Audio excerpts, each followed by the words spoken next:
Vamos lá.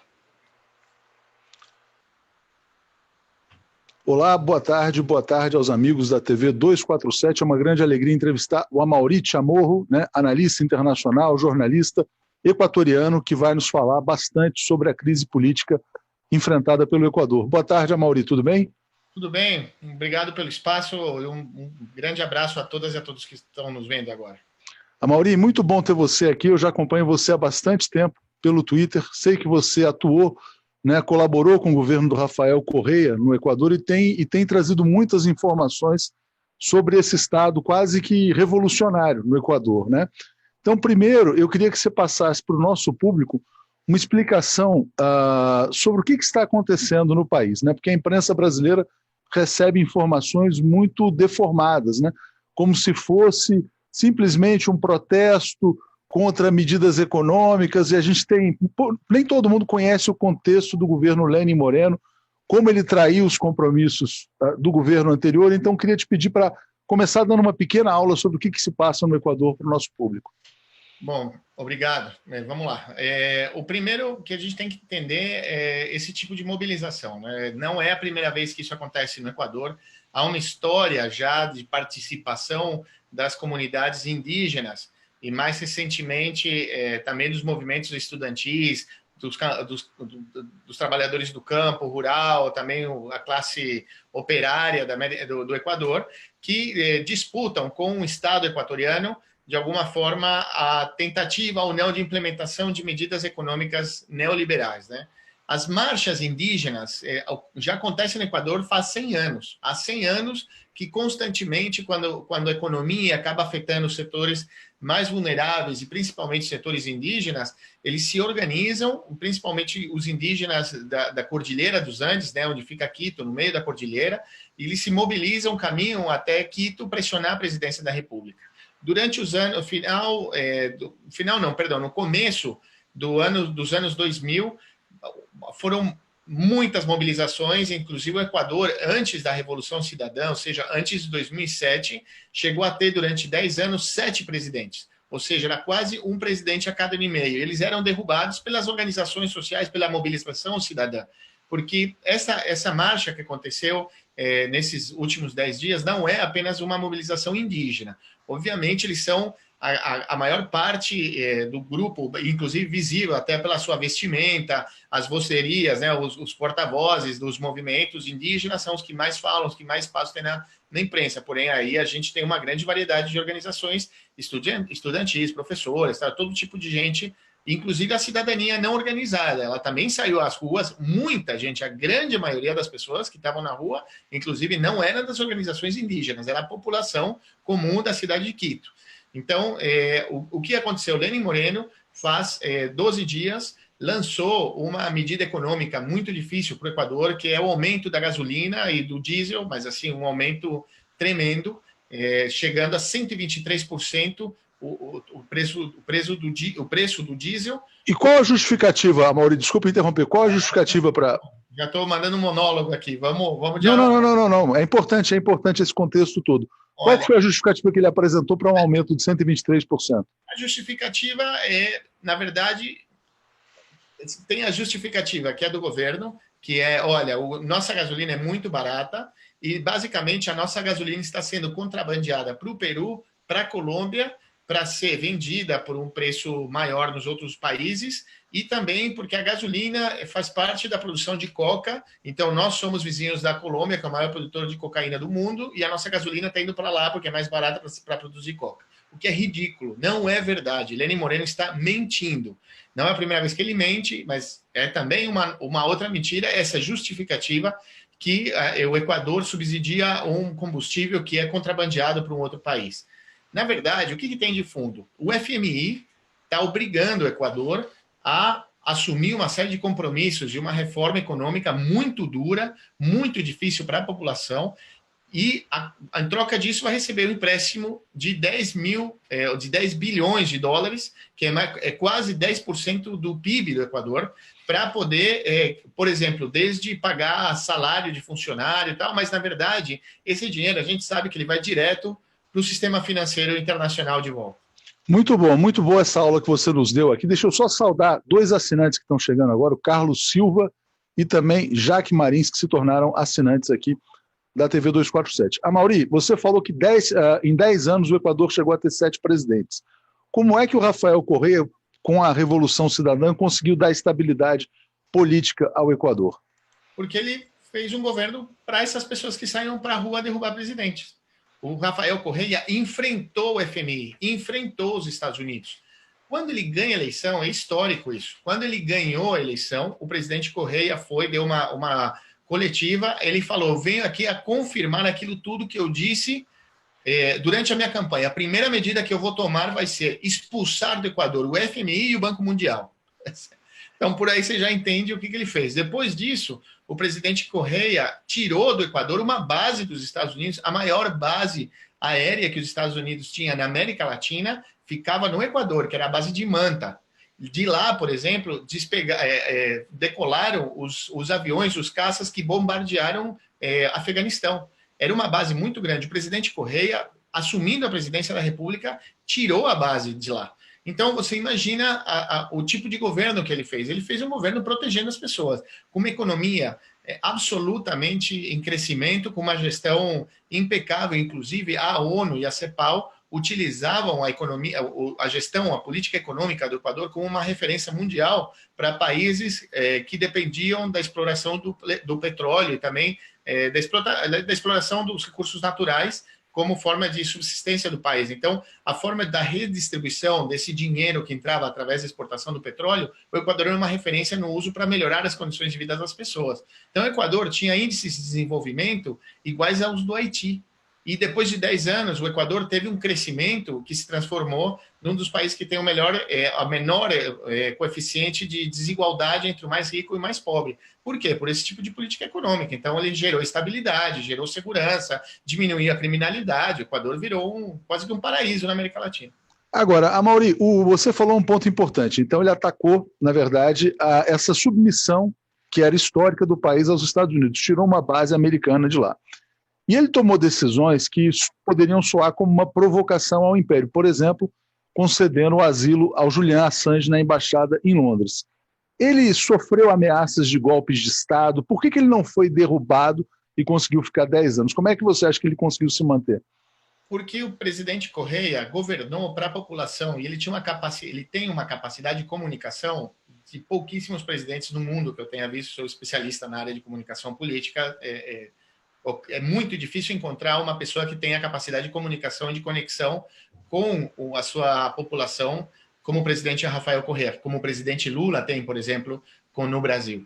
Então, o que ele fazia? Ele prometia e conseguia cumprir aquilo que ele prometia, e não prometia pouco. Então, a população via um presidente que lutou e trabalhou muitíssimo, e as pessoas encontravam na palavra do presidente uma credibilidade tremenda.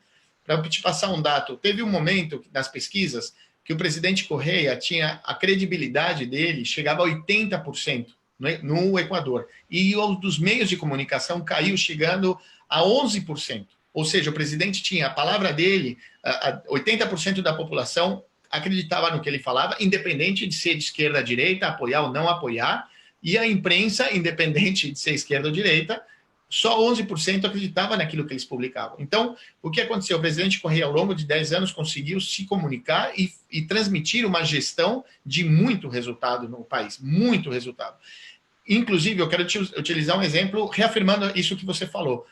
Em 2010, 30 de setembro de 2010, o presidente Correa sofre uma tentativa de golpe de Estado. Ele teve sequestrado durante 12 horas dentro de um quartel da polícia equatoriana, que se levantou por uma questão, e a gente entende isso aconteceu de novo essa semana, por uma grande influência da Embaixada dos Estados Unidos. Então, eles tentaram sequestrar o presidente da República, inclusive tentaram matar o presidente. Morreram 2 seguranças do presidente no final do sequestro, quando ele conseguiu ser resgatado. A população equatoriana saiu para a rua, do mesmo jeito que aconteceu essa mobilização agora contra o governo. Foi uma mobilização muito parecida em tamanho, em quantidade de pessoas e na ferocidade do enfrentamento da polícia com a cidadania, só que é o contrário, para defender e resgatar o presidente Correa. Morreram 4 pessoas 4 civis morreram naquele momento, naquele dia, porque eles foram até a base policial tentar resgatar o presidente da República. Quando que a gente viu na América Latina as pessoas morrendo para sair a defender o seu presidente? Porque não era o seu presidente apenas, era a democracia. Claro. As pessoas encontraram no Equador, e o presidente falava isso, falava a gente foi resgatar a nossa pátria, o sentido de país. Isso ele conseguiu entregar ao equatoriano. Antes do presidente Correa, por exemplo, os migrantes, né, Equador teve uma migração muito grande por uma questão econômica. 30% da população equatoriana foi embora do Equador entre 98 e 2007, mais ou menos. Essa população tinha vergonha de falar que era equatoriana, mas a grande parte dela falava que era colombiana, ou era peruana, era de outros países. Agora, você encontra, inclusive as pessoas que são contra o governo do presidente Rafael Correa, são a oposição, tem muito orgulho desse país. Então, ele conseguiu recuperar isso. Isso faz parte desse processo de amar não só, obviamente, o processo da democracia, defender o seu país, mas também de encontrar no presidente da República alguém que representa. Qual que é a população do Equador, Amaury? Só para a gente ter uma noção aqui mais clara. 18 milhões de habitantes. Quantos? 18 milhões. 18... É São Paulo. É uma cidade de São Paulo, né? Uma grande São Paulo. Agora, Amaury, como é que foi o processo de sucessão do Rafael Correa? Como que foi o processo para escolher o Lenin Moreno e por que ele traiu tão completamente o legado dessa Revolução Cidadã? Olha, o Lenin Moreno, quando chega o presidente Correa ganha a eleição, o Lenin Moreno era o seu candidato a vice-presidente, né? Era o binômio, a sua dupla aí. Então, o presidente Correa ganha a eleição e o Lenin Moreno acompanhou sendo vice-presidente do Rafael Correa. Dos 10 anos de governo, ele foi 6 anos vice-presidente do Rafael Correa e nos 4 últimos anos da gestão, ou seja, no último período de gestão do presidente Correa, Lenin Moreno foi ser assessor de Ban Ki-moon, que era secretário-geral da ONU, em matéria de acessibilidade e pessoas com deficiência. Então, ele era o cadeirante, né? Ele sofreu um assalto há muitos anos, atiraram nele, ele ficou paraplégico, então ele se especializou nessa área. E o presidente Correa indicou o Lenin Moreno para ele cuidar de uma missão que chamava Missão Manuel Espejo, que era encontrar em todo o país, norte, sul, oeste, na Amazônia, nas montanhas, em todos os lugares, todas as pessoas que precisassem de algum tipo de assistência médica. Então, eles conseguiram classificar quase 600 mil pessoas que receberam benefícios, ou seja, tudo, saúde, financeiro, econômico, educação, as suas famílias. Então, foi um projeto tão maravilhoso que o Lenin Moreno chegou a ser indicado ao Prêmio Nobel da Paz. Então, o Lenin Moreno, ele foi vice-presidente do movimento Aliança País, ou seja, do partido do presidente, foi vice-presidente durante os 10 anos da Revolução Cidadã, foi vice-presidente da República, tendo um cargo muito importante, não só como vice-presidente, mas encarregado dessa missão, e depois esteve na ONU a servir para servindo o Estado equatoriano. Então, o Lenin Moreno, ele tinha um cargo importante no governo e também no partido. Além do mais, ele, de alguma forma, representava, ele sempre disse isso, a continuidade do governo do Rafael Correa. Nos discursos dele, durante todo o processo, eu trabalhei na campanha, durante todo o processo eleitoral, Lenin Moreno falava para a população que ele tinha o orgulho de ter trabalhado, ser o vice-presidente do maior equatoriano da história do Equador. Ele falava da revolução, que a Revolução Cidadã não é mais uma revolução, uma lenda para o mundo inteiro. Então, ele fez uma oda de amor à Revolução Cidadã, firmou, inclusive, porque a legislação equatoriana exige, ele firmou, é assinar em espanhol, perdão, ele assinou o programa de governo que entrega para o Conselho Nacional Eleitoral, e esse Conselho Nacional Eleitoral pode destituir o presidente da República caso ele não cumpra com o que ele prometeu. E o Lenin Moreno, então, ele era o maior defensor da Revolução Cidadã. O que aconteceu? Ao longo do tempo, Lenin Moreno começou a articular, ele era um cavalo de Troia. Na verdade, ele já era uma pessoa que estava articulada com a Embaixada dos Estados Unidos e com o sistema financeiro equatoriano, que era a oposição ao presidente Rafael Correa. Então, eles conseguiram construir, esperar o processo para o Lenin Moreno substituir o presidente Rafael Correa. E, na verdade, ele assumiu o papel de defensor da revolução até o momento que ele ganhou a eleição. Quando ele ganhou a eleição e ele assumiu, a primeira atividade dele pública como presidente da República foi um café da manhã com o embaixador dos Estados Unidos e com todo o corpo diplomático. Ele faz uma homenagem ao seu grande amigo e o grande parceiro do governo dele, o embaixador dos Estados Unidos. Ou seja, o embaixador dos Estados Unidos, que durante o governo do Rafael Correa, por exemplo, tinha sido expulso, a embaixadora tinha sido expulsa justamente por interferir nas decisões do Exército ou na gestão da polícia. Então, O que aconteceu? O Lenin Moreno, ele não só traiu o presidente Correia, na verdade, ele era um infiltrado. Ele era um operador dos Estados Unidos no Equador e dessa oligarquia equatoriana e atuou de maneira extremadamente dissimulada, profissional, ele e o seu entorno, até chegar na presidência da República, quando eles iniciaram um processo de perseguição ao presidente Correia e a toda a direção do partido. Por exemplo, eu quero te contar uma coisa muito grave. O dia de hoje, toda a direção do Partido da Revolução Cidadã foi presa de maneira ilegal. A gente tem, hoje, pelo menos, mais de 10 detidos no país de maneira ilegal. A nossa presidenta da Assembleia, ex-presidenta da Assembleia, Gabriela Ribadeneira, que era líder do nosso partido no Congresso, ela teve que pedir asilo na Embaixada do México, ela também ia ser detida. Então, a situação é extremamente violenta contra a Revolução Cidadã, e o Lenin Moreno fez esse papel. Por quê? Porque o presidente Correia ganha, neste momento, qualquer eleição no primeiro turno, contra qualquer candidato. Agora, Amaury, me explica uma coisa, como é que o Rafael Correia e as pessoas mais próximas a ele não foram capazes de enxergar que o Lenin Moreno era um infiltrado? Não havia um serviço de inteligência, por que ele conseguiu dissimular de uma maneira tão competente? Eu te diria, tem duas variáveis. Uma, eu acho que há sim, e a gente tem que reconhecer, uma falência do processo político nosso. Eu sou uma pessoa que acredita muito nisso. Eu acho que os processos políticos eles têm que ser criados a partir das bases, através do poder popular, e você precisa constantemente educar, politizar a tua base, criar uma relação muito profunda com a sociedade civil, e a partir disso você criar esses liderazgos, você encontrar quem pode dar continuidade a um processo, a um legado. Não é uma pessoa, mas sim um processo histórico. A gente a gente errou nesse quesito. E o outro, obviamente, o sistema de inteligência, os serviços de inteligência do Equador estavam infiltrados. Então, Lenin Moreno foi protegido porque era impossível não ter detectado que Lenin Moreno se reunia constantemente e falava e tinha contato com os setores mais conservadores e mais de oposição ao governo do Correia. O Gabriel Bittencourt está mandando um superchat aqui dizendo: boa tarde, Leonardo, ótima entrevista, grande abraço ao amigo Amaury Chamorro, que faz um brilhante trabalho na América Latina. A gente vai falar mais sobre o seu trabalho, porque inclusive no seu perfil do Twitter, você coloca ali que você é um soldado pela segunda independência da América do Sul, né? Porque as pessoas pensam, as independências aconteceram lá para 1820, 21, 22, etc. e tal, e a gente descobre que somos ainda colônias, né? Que existe o imperialismo. E eu queria te perguntar exatamente sobre isso. Quando que o Lenin Moreno toma a decisão de entregar o Julian Assange para a embaixada, na verdade, mandar aqueles para a justiça da Inglaterra, né, e que fatalmente ele pode acabar sendo entregue para os Estados Unidos? Em que momento que ele toma essa decisão e se houve alguma barganha econômica? Eu vou te perguntar isso por quê. Por exemplo, na Ucrânia, onde tem uma crise que pode derrubar o presidente Donald Trump, né? Houve um condicionamento de um empréstimo internacional à Ucrânia, e o pedido que o Trump fez foi: bom, mas vocês nos entregam o Joe Biden, né, ou o filho do Joe Biden. Houve alguma negociação financeira por trás da entrega do Julian Assange?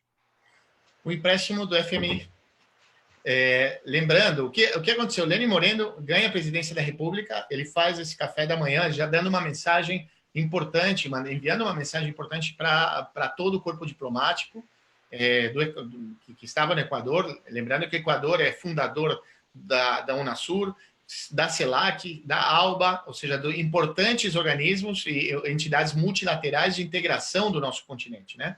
Então, o Lenin Moreno dá essa mensagem e alguns meses depois ele recebe a visita do chefe do Comando Sul do Exército, né, do Departamento de Defesa dos Estados Unidos. Ele se reúne com a ministra de Relações Exteriores, com o ministro de Defesa, com o presidente da República, para iniciar um processo de assinatura de convênios de cooperação em matéria de segurança. Segundo, depois de um tempo, ele recebe a visita do vice-presidente dos Estados Unidos e, publicamente, o vice-presidente dos Estados Unidos fala que um dos assuntos que eles trataram era justamente o Julian Assange. O que aconteceu? Foi nesse momento que os Estados Unidos disse: olha, a gente vai te ajudar com dinheiro. O Equador não precisava dessa ajuda econômica, o Equador não precisava desse empréstimo do FMI, mas a gente vai te liberar, a gente vai te dar todo o apoio, a gente vai te dar toda a liberdade de atuação na América Latina e todo o respaldo, só que você vai ter que entregar o Julian Assange. E a gente tem que entender uma coisa. Normalmente, na América Hispana, quase todos os presidentes que traicionam o seu povo, que acabam sendo derrubados, que são corruptos, que têm que fugir do país, eles vão morar nos Estados Unidos. Praticamente todos eles. Todos. E Estados Unidos nunca extraditou nenhum desses presidentes, sejam assassinos, sejam ladrões, seja o que for, eles nunca extraditam de volta aos seus países para que eles possam ser julgados. Por quê? Porque, obviamente, eles são agentes a serviço desses interesses dos Estados Unidos. Para o Brasil, às vezes, isso soa muito distante, né? Parece uma teoria da conspiração, ou às vezes parece que a gente está inventando muito coisa de filme, mas na verdade isso funciona assim. Funciona assim. Olha que interessante o comentário que chegou da Márcia enquanto você falava, né, sobre o papel de cavalo de Troia do Lenin Moreno. Lembrem-se que Pinochet foi promovido a comandante em chefe do exército chileno por Salvador Allende. Faz tempo que infiltrados profissionais fascistas e perversos enganam, né? Enfim, né? Então isso já é uma tradição na América Latina. Mas a gente tem vários temas para falar, Mauri. A gente então percebe o Lenin Moreno como um traidor e o Rafael Correa exilado, né, vivendo na Bélgica. Ele é casado com uma mulher belga. Se ele pisa no Equador hoje, o que acontece? E antes que você responda, eu te pergunto, como é que foi a Lava Jato no Equador? Como é que foi a atuação da Operação Lava Jato no Equador? Bom, o presidente ele é uma vítima dessa Lava Jato, né? A Lava Jato do Equador é copy-paste do que aconteceu no Brasil. É tão absurdo que o texto do juiz que condena o vice-presidente Jorge Glass, que está preso, condenado por suposto caso de corrupção da Lava Jato, Odebrecht, aquilo que a gente conhece, tem um parágrafo que é idêntico ao da condenação do presidente Lula no Brasil. É absurdo, ou seja, é exatamente a mesma estratégia. Só fazendo uma aclaração, o presidente Correa ele não está exilado na Bélgica.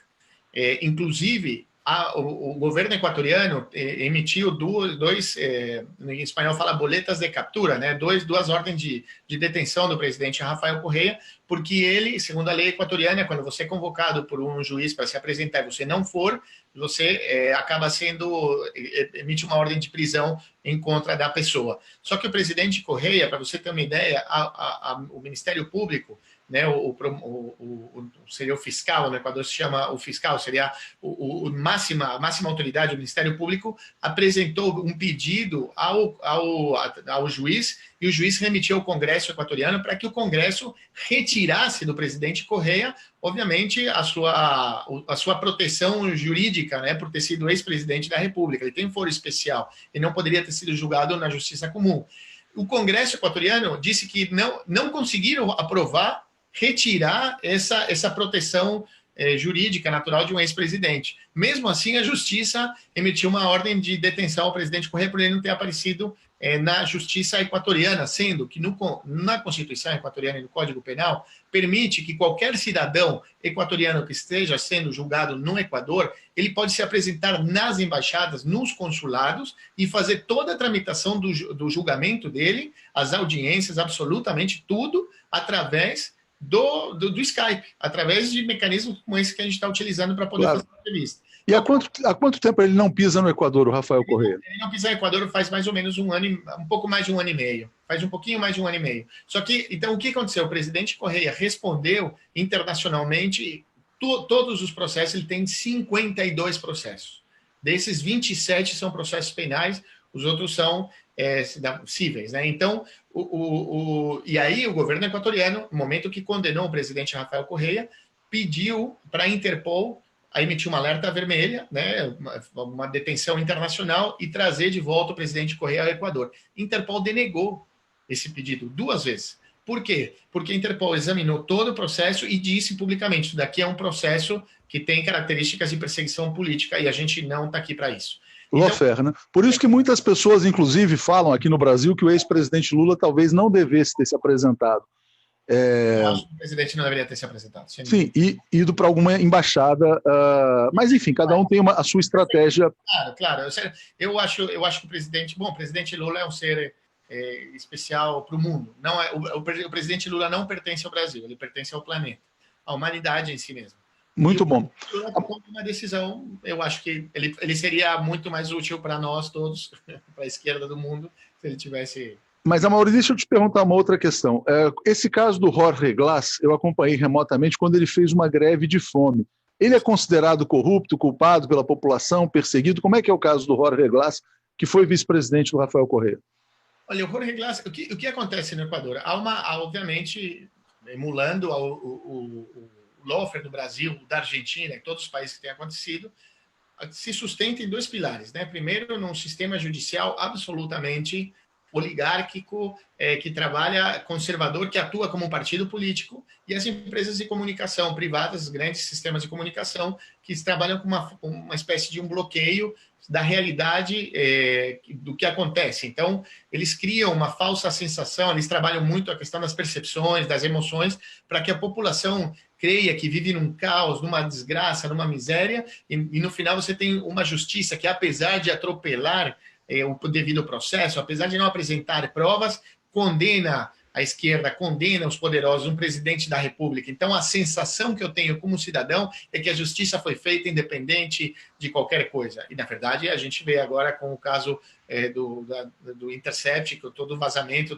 das conversas via Telegram de todo da Corja, desculpem o meu francês, que trabalha para deter, para acabar com a esquerda do Brasil e que, na verdade, não só influenciou o Brasil e sim toda a América Latina, a gente vê que era mentira, que era uma atitude de um juiz, de um promotor, mas era atitude também dos meios de comunicação que atuaram como um partido político, porque eles não tinham mais condições de ganhar a eleição. Então, o Jorge Glass, ele foi envolvido nisso.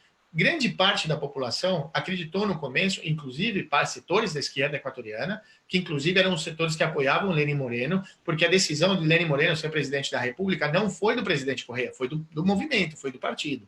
Ele foi votado, ele ganhou uma primária, porque ele disputava a primária com Jorge Glass. Era o vice-presidente, o vice-presidente Jorge Glass, que era vice-presidente do Rafael Correa, era o candidato do presidente Rafael Correa, contra o Lenin Moreno, que era candidato de um setor do partido.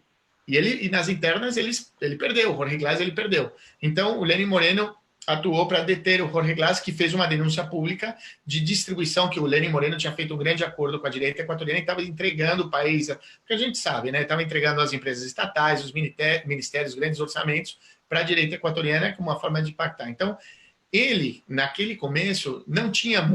A grande parte da população se confundiu, obviamente. Você tem 2.000 meios de comunicação falando que ele é corrupto e fingindo que tem prova, mas que se essa prova não é válida, tem uma outra, mas que é suspeita. Então, obviamente, a população, no final, acaba dizendo, olha, ele é corrupto, não tem como não ser corrupto. Eu sempre falo, quando já a população, no almoço, né, no dia de domingo da família, fala, olha, não tem prova, mas eu acho, ou senão é difícil ele não ser corrupto, né? Ele gerenciava tanta coisa, então alguma coisa ele ganhou. Se as pessoas já acabam absorvendo essa informação, ou se posicionando desse jeito, é porque o lawfare funcionou. Essa matriz informativa acabou enganando. Isso aconteceu no Equador. Agora, hoje, depois dele ter feito 60 dias de greve de fome, porque tinham retirado os direitos que ele tinha como uma pessoa detida, isolaram ele, não permitiam que ele visse mais o seu advogado, a família, mudaram ele de uma prisão para outra, que não apresenta segurança para ele poder, uma segurança que inclusive ele já foi ameaçado de morte dentro dessa prisão. Então, o sistema é muito complicado, aqui está o Jorge Glass, e ele fez uma greve de fome, isso mudou muito a matriz no Equador, porque as pessoas começaram a ver que um corrupto não se arriscaria assim. Inclusive, é tão difícil a situação do Jorge Glass, porque como é uma pessoa honesta, ele não tem nem como pagar os advogados. Está se fazendo bingo, almoço, jantar, onde as pessoas estão doando dinheiro para ajudar a pagar os advogados, que também são amigos da família e não estão cobrando que cobrem um advogado de verdade. Um caso dessa magnitude, porque não há condições. É uma família muito simples, é gente muito trabalhadora, como toda a população, todos os ministros que estão... hoje a gente tem, eu diria, quase 100 pessoas que pediram asilo em muitos países. No México, na Bolívia, na Venezuela, também na Espanha, na Europa, em diversos lugares, porque fugiram do Equador, porque estão sendo perseguidos, entendeu? É dramática a situação, e agora vamos falar da crise equatoriana propriamente. Você falou que isso começou com um pacote neoliberal do Lenin Moreno, né, e a reação da população. E aí as pessoas põem, eu sou zangano. Por que zangano? O que significa zangano? Zángano é a vespa macho, né, na verdade. E essa vespa... seria o zangão em português, então. Zangão. O que quer dizer? Zángano é mal educado, é mal criado. Isso por quê? Porque o Lenin Moreno, durante a primeira coletiva que ele deu, quando ele já decreta quando ele decretou estado de exceção e as pessoas começaram a sair na rua, a se manifestar, e aí a coisa começou a ficar um pouco violenta, ele falou, não, eu não vou negociar e não importa, eu não vou tratar com esses mal educados, esses vândalos da Revolução Cidadã. Então, é muito comum, no Equador se usa a expressão zânganos, né? É muito depreciativo. Então, as pessoas assumiram, falaram, eu também sou um zángano, eu também sou um maloqueiro, né? Uma pessoa que está na rua e que vai enfrentar esse governo. Então, daí nasce o termo da Revolução de los Zánganos. E por que o Lenin Moreno fugiu de Quito e foi para Guayaquil? Em Quito ele estava menos protegido, em Guayaquil é uma cidade mais fortificada. Como é que é a geografia das duas cidades? Primeiro, historicamente, as mobilizações populares vão até o Palácio Presidencial. O Palácio Presidencial, no Equador, fica no centro antigo, centro histórico colonial do Equador. Eu diria, é um centro histórico tipo Ouro Preto, né? Eu sei, alguns arquitetos, historiadores vão falar que eu estou louco, mas queria fazer uma referência. É um centro antigo, com rua de pedra, ainda as ruas são super estreitas, então o palácio fica no meio disso. Então a população normalmente cerca o palácio e aí não tem como a polícia dispersar.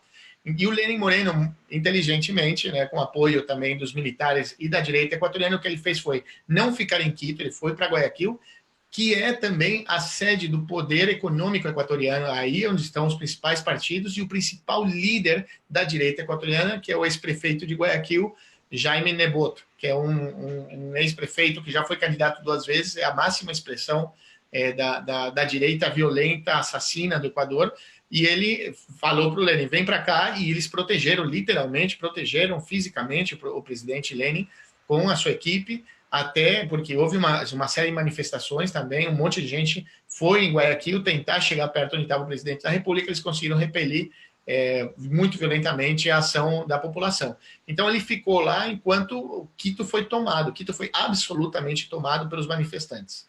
Então, agora, Maurício, só para a gente pegar um ponto. Quando houve a decisão ontem de que ele suspende o pacote, a leitura que a gente fez o povo equatoriano derrotou o ditador Lenin Moreno.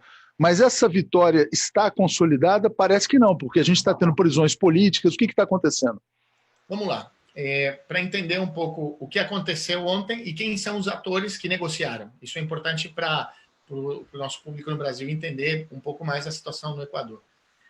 Primeiro, o que ontem foi definido? Supostamente que o governo equatoriano não manteria o aumento dos combustíveis, que ele voltaria ao preço anterior ao decreto 883. Né? Essa foi a grande vitória das organizações indígenas naquele momento de negociação, que inclusive foi transmitido em rede nacional e também pelas redes sociais. Então, o presidente disse, olha, eu vou derrogar, ou seja, eu vou derrubar o decreto anterior, porém, a gente vai ter que... E aí, depois de ter anunciado e a população, e principalmente os líderes indígenas, terem comemorado e terem publicado nas suas redes que tinham conseguido derrubar o decreto, então o governo foi muito inteligente nesse momento. Depois de eles terem comemorado, eles saem com a informação e falam, porém, a gente vai ter que criar uma comissão para negociar o novo decreto. Então, não é que eles derrubaram definitivamente o pacote antineoliberal. O pacote neoliberal no Equador. Eles conseguiram apenas, de maneira provisória, e não está assinado, não tem um novo decreto, ainda não tem um documento final, de conformação do que vai vir, porque, de certa forma, o Equador precisa do empréstimo do FMI, porque o Lenin Moreno quebrou o Equador. Ele fez uma série de mudanças na gestão econômica do país, que tinha um crescimento constante ao longo de 10 anos, um país que chegou a crescer 8% ao ano. Lenin Moreno asfixiou a economia do país para justificar o empréstimo do FMI. Então, ele precisa, hoje, de qualquer jeito, o empréstimo do FMI. Então, o que aconteceu? A população saiu para comemorar algo que ainda não é definitivo.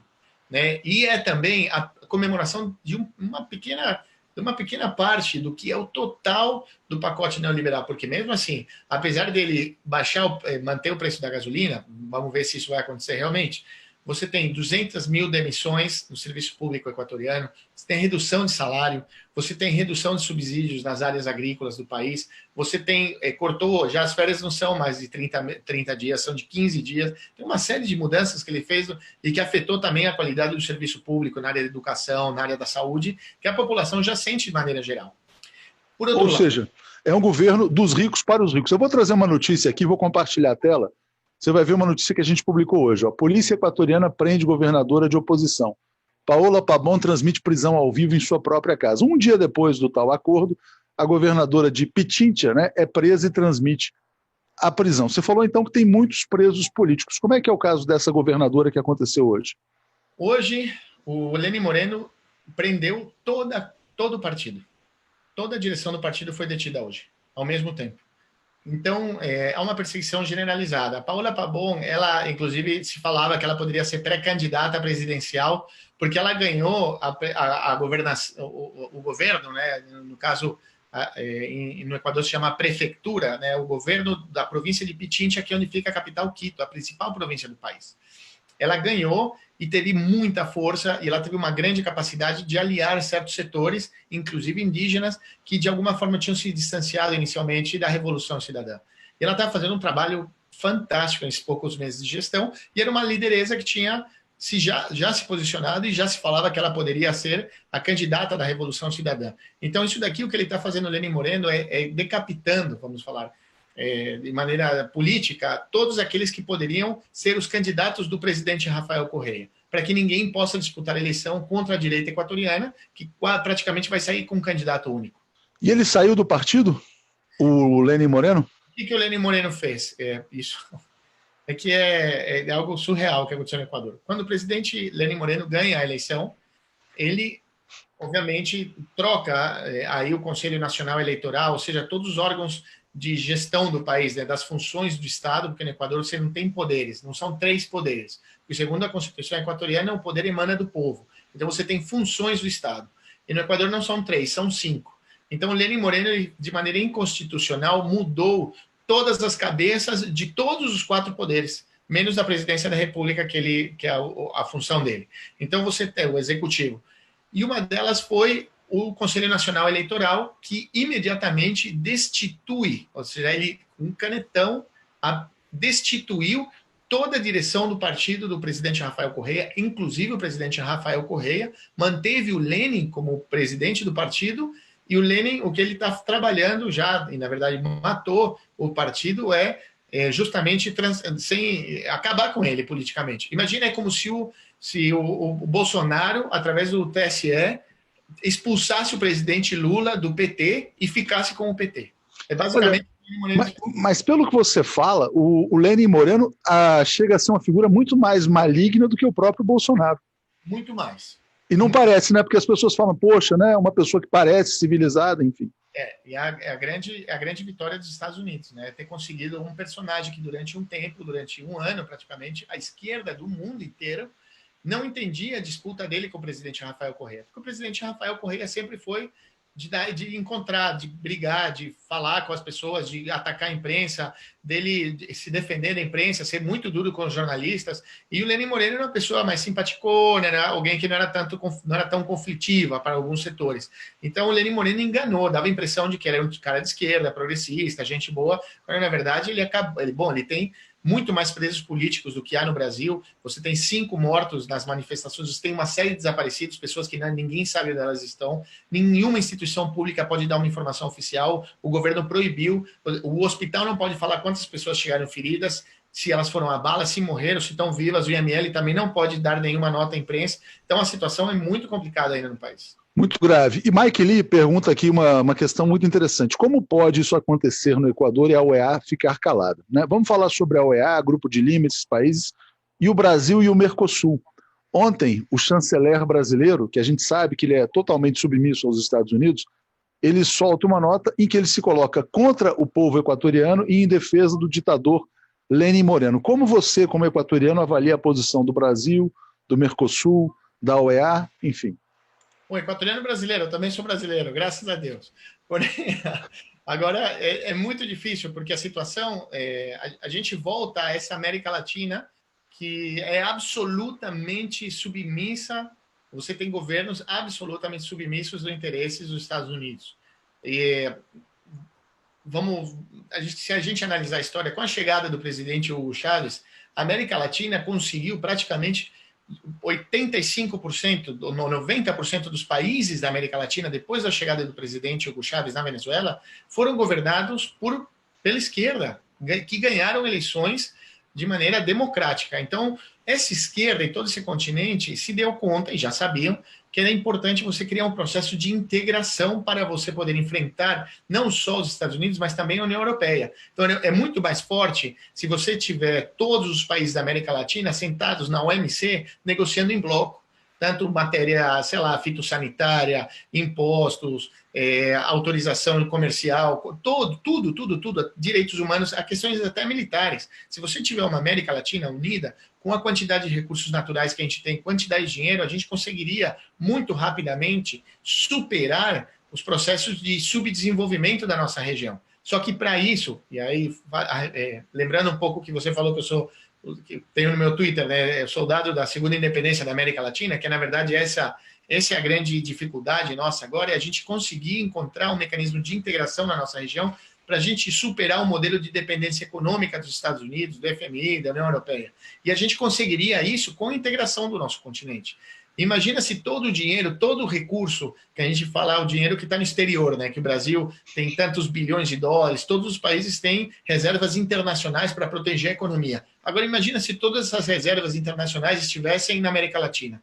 Se calcula que a América Latina poderia ter um caixa de $1 trilhão só de reservas próprias. Agora, você imagina se essas reservas começassem a se transformar em financiamento para a construção de estrada, de escola, de hospital, financiamento na área científica, financiamento para a exploração de petróleo, exploração de absolutamente tudo. A questão de financiamento para desenvolvimento, inclusive militar, para você ter uma independência, você não precisar ter que comprar armamento, aviões dos Estados Unidos ou da Europa. Então, imagina a potencialidade da região, que é dona de 80% da água potável do planeta. As maiores reservas de petróleo, de ouro, de diamante, de esmeralda, de minério de ferro. A gente não depende em absoluto do planeta. A gente é o maior produtor de comida do mundo. Então, você imagina essa integração dessa região sem depender dos Estados Unidos. Então, os Estados Unidos não...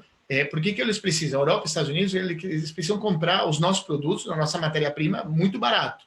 Então, se a gente está desunido, se a gente tem um governo como o do Bolsonaro que entrega o Brasil aos interesses dos Estados Unidos, obviamente os Estados Unidos vão continuar comprando, os Estados Unidos vão continuar comprando matéria-prima nossa muito barata. E a gente não vai poder competir com eles no desenvolvimento de iPhone, de tecnologia de comunicação, de nanotecnologia, de tudo aquilo que a gente sabe que é onde está o dinheiro, onde está a dependência, o desenvolvimento de uma economia que não depende da extração e sim do próprio conhecimento. Então, é isso que os Estados Unidos não permitiu. E o Lenin Moreno vem nesse processo de destruir essa integração da América Latina. Lembrando que a Unasur ficava em Quito, né? Ele saiu da Unasur e expulsou. Muito bem lembrado. Não, e importante dizer, olha, a América Latina tem segurança alimentar, tem segurança energética, mas não tem segurança militar. Ela não tem uma autossuficiência militar para se defender. E ela está sendo alvo de uma nova invasão colonial, né, que é o processo que acontece hoje. Agora, Amaury, você vê a perspectiva de que o Equador consiga se libertar, dado o grau de repressão que está acontecendo no país? E queria que você falasse também sobre o papel do México, de abrir a sua embaixada para os perseguidos políticos. Olha, o que aconteceu, e aí eu gostaria de fazer uma análise que é um pouco delicada, mas é importante também falar para quem estiver nos assistindo. Os líderes das organizações indígenas que sentaram para negociar com Lenin Moreno, eles não representam a totalidade das comunidades indígenas. Eles representam alguns setores específicos e a maioria dessas organizações e dos seus dirigentes apoiaram e trabalham de mão dada com Lenin Moreno. Eles são parte da bancada do Lenin Moreno. Volto a repetir, os que sentaram e supostamente haviam organizado as manifestações, o que é mentira, porque a população estava nas ruas já, Quito já estava tomada quando a CONAI, quando as outras, a CONAI, que é a Confederação das Nacionalidades Indígenas do Equador, e outras organizações indígenas se posicionaram contra o FMI, contra o governo do Lenin. Na verdade, essas organizações se somaram a um processo já de protesta generalizada no país. Esses setores, os seus partidos, os seus dirigentes políticos, os seus deputados, nesse momento, são da bancada do Lenin Moreno. Eles sempre apoiaram o Lenin Moreno. Então, eles chegaram num acordo que é um acordo mínimo que as pessoas comemoraram tremendamente. Então, o que acontece? Nesse momento se dificulta um pouco a luta social. Por quê? Porque já houve uma grande desmobilização no país, porque supostamente houve uma vitória, só que também vai custar muito caro essa direção indígena se eles realmente não conseguirem cumprir com aquilo que eles prometeram, que era o fim do decreto, cortar o preço, voltar o preço da gasolina e do diesel ao valor anterior ao decreto, ou você conseguir diminuir ou melhorar o serviço público, assistência de saúde, coisas que as comunidades indígenas nunca no Equador tinham vivido, né? Isso aconteceu dentro da Revolução Cidadã, que o presidente Correia construiu milhares de sistemas, perdão, como enfermarias, hospitais gerais, ou também escolas, universidades por todo o país, que os indígenas, por primeira vez, tiveram acesso em 500 anos de chegada dos espanhóis no Equador. Então, essa realidade agora vai ser muito difícil de você conseguir reverter. Agora, só que o Lenin Moreno sai muito debilitado dessa negociação. Eu acho que ele vai cair até dezembro.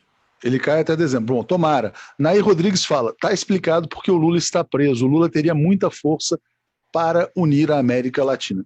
Amaury, você vive no Equador ou no Brasil? Onde que é a sua residência? Olha, eu viajo a América Latina inteira. Na verdade, minha residência é onde está a minha mala e a minha mochila com o meu computador, mas eu falo que eu sou da Moca, do Principado da Moca, em São Paulo. Do Principado da Moca. Mas hoje você se sentiria... E antes aqui, olha, mais uma referência do Luiz Otávio, Hasta la Victoria, as veias abertas da América Latina. Quando a gente escuta, né, a sua fala, a gente percebe o quanto que o Eduardo Galeano é atual, né? Infelizmente, né, porque aquilo deveria ter sido superado há muito tempo. Amaury, você se sentiria seguro para voltar ao Equador nesse contexto? Eu não posso voltar para o Equador. Na verdade, a última vez que eu estive lá foi no momento em que esteve o presidente Rafael Correa durante a disputa eleitoral do referendo, né? Houve um referendo inconstitucional que afetou sensivelmente o Estado de Direito no país e permitiu que o Lenin Moreno demitisse todos os juízes e promotores do país e indicasse ele pessoalmente quem iria substituir todos os juízes. Estou falando absolutamente todos os juízes, todo o poder judicial. Ele foi destituído pelo Lenin Moreno e os seus juízes foram indicados pelo próprio Lenin, e também ele fez o mesmo com o Ministério Público em todo o país. Então, nesse momento, eu estive com o presidente Rafael Correa e foi a última vez que eu pude entrar no Equador. Eu não posso, tanto por uma questão de ameaça à minha integridade física, de morte, inclusive, assim como também alertas de perseguição política, eu posso ser detido no país. E você tem família no Equador? Como é que você lidou com essa situação? No Equador, sim. Tenho família por parte do meu pai, é equatoriano, minha mãe é brasileira, minha família mora lá, obviamente eu tenho muita preocupação com a segurança deles, mas é a situação que já viveu. Minha mãe e meu pai, inclusive, minha mãe, principalmente, foi exilada no Brasil, né, na ditadura. Meu avô era do Comitê Central do Partido Comunista no Brasil, fundador do Sindicato dos Testes, da CGT, e minha mãe foi exilada, meu avô teve escondido durante os 24 anos de ditadura. Então, agora, nesse momento, a gente começa a viver algo muito parecido no Equador, porque a situação é tremenda. Por exemplo, eu não posso voltar ao país, e também a minha família, e não só a minha família, os meus amigos, né, quase todos que estão detidos são pessoas muito próximas, são grandes amigos, pessoas que lutaram dela sua vida inteira, não só agora, né, desde a chegada da Revolução Cidadã pelo país, e são responsáveis por mudar a realidade de um país que tinha os piores indicadores de desenvolvimento no planeta, né? A Sônia Nobre está dizendo aqui, a América Latina pede socorro, o Equador pede socorro. Rogério Matuque dizendo, importante lembrarmos de outros presos políticos importantes. Julian Assange é um deles. E Antônia Santos dizendo, parabéns, chamou Juliana, tudo de bom para o Amaury. Amaury, você acabou não mencionando a questão do México, então eu queria que você falasse sobre o papel que o México está tendo nessa crise e sobre o que se pode esperar da comunidade internacional. Aqui no Brasil, em outros países da América Latina, a gente tem governos que são fantoches dos Estados Unidos, então que não vão fazer muita coisa. Agora, o México está tendo uma postura independente, existe uma perspectiva de que outros países, China, Rússia, países europeus, façam algo pelo Equador?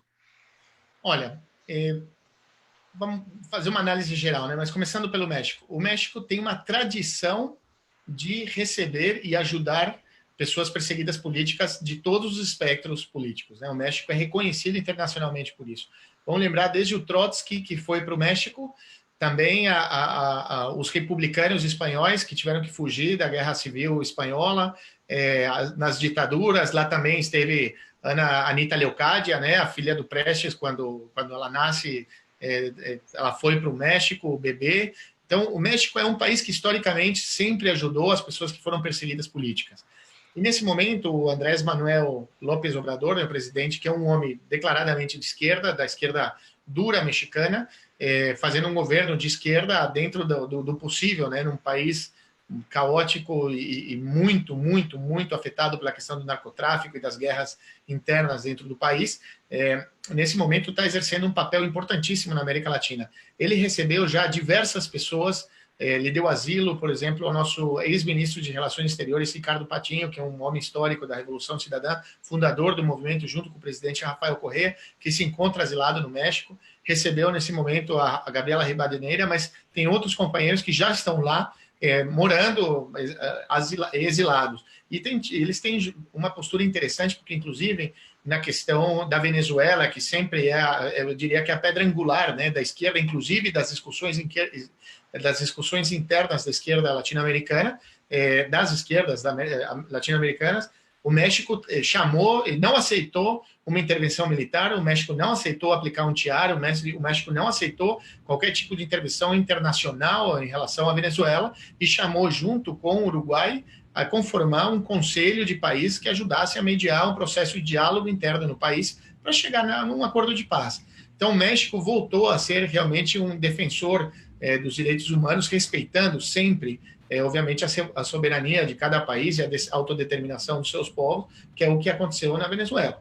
Porque o presidente Nicolás Maduro, queira ou não queira, é o presidente legitimamente eleito, num processo eleitoral legítimo, real, concreto, apesar da situação econômica muito difícil da Venezuela, gerada a partir de um bloqueio financeiro brutal contra o país, o presidente Maduro é o presidente da Venezuela. Então, é isso que a gente tem que respeitar nesse momento. Muito bom, Mauri. Maria José Paula está dizendo, você quer uma casa em Belo Horizonte? A minha está à disposição. Tenho 7 gatos, tenho um quarto disponível. Elizabeth fala, fuerza, chamorro, fuerza, Equador. Hasta la victoria, sempre. E eu te pergunto aqui, Mauri, para a gente fechar, além do México, com quem mais você acha que o Equador pode contar nesse momento para se libertar desse processo de dominação? Bom, na verdade, você tinha perguntado inicialmente da China, da Rússia, né? China e Rússia são países que eles têm interesses econômicos e geopolíticos também na América Latina. Não são países também que a sua atitude de defesa é por uma questão de amor à camisa, o amor à causa. Obviamente, a Rússia e a China têm bilhões e bilhões de dólares de investimento dentro da Venezuela, assim como os Estados Unidos têm bilhões de dólares de investimento na Arábia Saudita, assim como os Estados Unidos também têm muito investimento na América Central. Então, você tem grandes empresas, e os Estados Unidos e suas forças armadas atuam como polícia do mundo, por quê? Porque eles protegem esse investimento. Então, a China, e aí uma informação importantíssima, o Equador foi um dos países que recebeu o maior investimento para a construção de infraestrutura de dinheiro proveniente da China no planeta. Apesar do o Equador ser um país pequeno, uma economia pequena comparada aos demais países da região, e ao Brasil não tem nem o que dizer, a economia equatoriana recebeu um investimento chinês muito grande à troca de petróleo. O presidente Correa soube fazer um processo de me dá o dinheiro, eu preciso de dinheiro, você precisa de petróleo, então vamos fazer o seguinte, eu vou te vender petróleo a um preço muito bom e garantizar uma entrega a longo prazo e você me adianta o dinheiro que eu iria receber porque eu preciso construir infraestrutura. E o Equador investiu em 10 anos 100 bilhões de dólares em infraestrutura, construiu 11 hidrelétricas, 20 mil quilômetros de estrada, não sabe nem quantas escolas, hospitais e tudo. Então, o que acontece? A China e a Rússia, eles atuam para defender os seus interesses e, de alguma forma, tentar também bloquear a arremetida dos Estados Unidos na região. Durante o governo, diferente do que está acontecendo agora, durante o governo do Barack Obama, vamos lembrar que o Barack Obama ele também espiou o telefone da presidente Dilma, da Angela Merkel, inclusive do Tony Blair, ou seja, tudo se abriu, né? Todo mundo se deu conta, isso a partir do Snowden, que falou, olha, os Estados Unidos tem uma espionagem ao redor do mundo contra os seus aliados, inclusive. Então, a China e a Rússia, eles atuam de alguma maneira pensando nos seus interesses geopolíticos.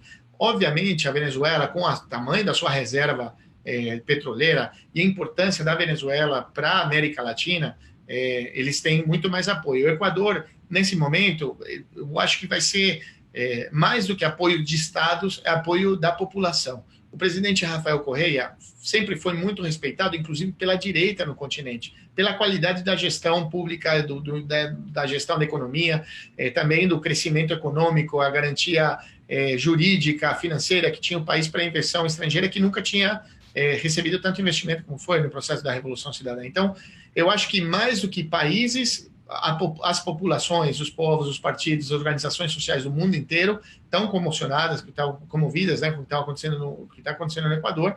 Então, agora vamos ver como é que isso vai acontecer, porque ainda a gente está num processo de transição. Não foi fechado esse ciclo de protestas, não está finalizado a derrubada do decreto, ainda tem muito chão para rolar, e vamos ver como é que vai acontecer daqui para frente, e principalmente com a perseguição política. E aí eu gostaria de dizer que é importante que o Brasil saiba que há uma perseguição política. O Equador vive um estado de ditadura militar nesse momento, há uma censura, os meios de comunicação não podem funcionar, há uma censura prévia, há pessoas desaparecidas, há uma série de prisões ilegais no país, há gente pedindo asilo, há assassinatos seletivos, então a situação é extremadamente complicada. Muito bom, Amaury. O Roberto dizendo, excelente entrevista, né? O Jorge dizendo que o Equador é irmão de guerra híbrida do Brasil, são dois países golpeados, né? As pessoas dizendo aqui que a América Latina tem que ser unida. E a última pergunta que eu te faço é a seguinte: eu sei que você está muito aflito para acompanhar as notícias do Equador, a gente até faria no estúdio, mas foi muito bom fazer aqui por esse caminho do Zoom, né? A última pergunta é o seguinte: eu já vi entrevistas do Rafael Correa, inclusive uma que ele fez com o ex-presidente Lula, em que ele fala: Lula, você nos inspira. Qual é a imagem do Lula entre os equatorianos e a percepção que o próprio Rafael Correa tinha dele, ou tem dele? O Lula é um homem que representa a humanidade, né? O sentimento do que é ser humano. É um homem que, das suas raízes, o que ele conseguiu, o que ele conquistou, a sua persistência, a sua coerência, e tem conseguido fazer o que ele fez, não só pelo Brasil, mas pela África, pela América Latina, integração do mundo, tentando criar um modelo de existência, de relação entre os países que beneficiaria as populações mais carentes, né? O Lula, ele é visto como um herói. Na verdade, eu falo que ele é o Mandela do século XXI, né? Uma pessoa que é transcendente não só para o Brasil, mas para o mundo. O Lula é do mundo. E isso inspira as pessoas. O fato dele ter dito: eu não troco a minha liberdade pela minha dignidade, é algo que realmente chocou, porque uma pessoa que é honesta, uma pessoa que é corrupta, teria saído, teria aceitado qualquer tipo de acordo. Uma pessoa que é honesta, que sabe que fez o certo, que lutou pelo seu país, obviamente não está disposta não é a sua própria vida, né? É um legado, é uma luta. O Lula sabe que ele representa milhões de pessoas no Brasil. Ele sabe que ele representa essa dignidade desse povo que acorda às 5 horas da manhã, que pega ônibus, que pega metrô, trem, que trabalha por um salário mínimo, que tem dificuldade, que não pode ficar doente, não pode ir para um hospital porque não vai ter assistência médica. Essa população que até a chegada do presidente Lula jamais teria imaginado que seus filhos iriam estudar numa faculdade, entendeu? Ele representa essa dignidade. Então, ele entregar isso, por quê? Por supostamente ter um acordo com um Ministério Público corrupto, que nem o brasileiro, com uma justiça que é uma vergonha para o mundo. Então, não.